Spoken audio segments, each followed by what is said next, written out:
In 2009, Cranbrook-raised Kimi Toyota started His Hope Uganda, an organisation with the goal of helping Ugandan children and their families.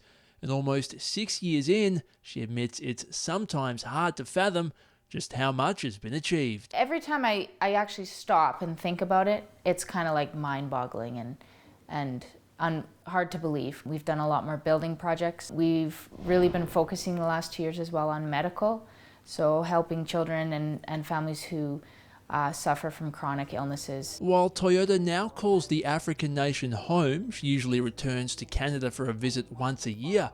An adjustment back to the Canadian lifestyle, she admits, was at first a challenge. I would come back from Uganda and look around and think, this is a horrible place and there's too much money and too much things, and I couldn't really enjoy it and appreciate it. But she's learned to accept both for what they are and now enjoys her time in Canada that much more. It kind of goes both ways. I mean, there's problems here and there's problems there, and there's benefits here and benefits there. I definitely appreciate Canada much more now that I've lived away from it. For parents Gary and Shirley, adjusting to life without their daughter close by hasn't always been easy. The first time that we knew that she was going over and it was going to be more definite, it was hard. I had a very hard time letting go. However, after visiting the country on a number of occasions, they're now more at ease with the situation and have both gained valuable perspectives on their own lives. We have become more minimalist, like we don't,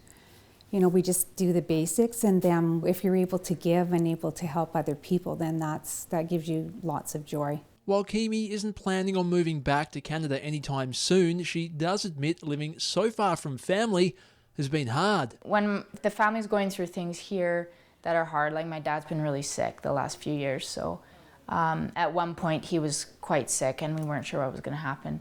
My sister just recently had a baby, so that's hard now because to know that I'm not going to be able to be here watching him grow up. So challenges come as far as that goes, but with today's technology, I keep in really close contact with my parents and with my sister. For this family, it's about enjoying the time they have together and keeping the challenges they face in perspective. There's many families that only see their children once a year, and we're blessed that we can do that. And as for His Hope Uganda, going forward the goal isn't necessarily more growth, rather building on what they already have. Our strength of our program is that we personally know and are involved with all of our children and all of their families and the people we work with.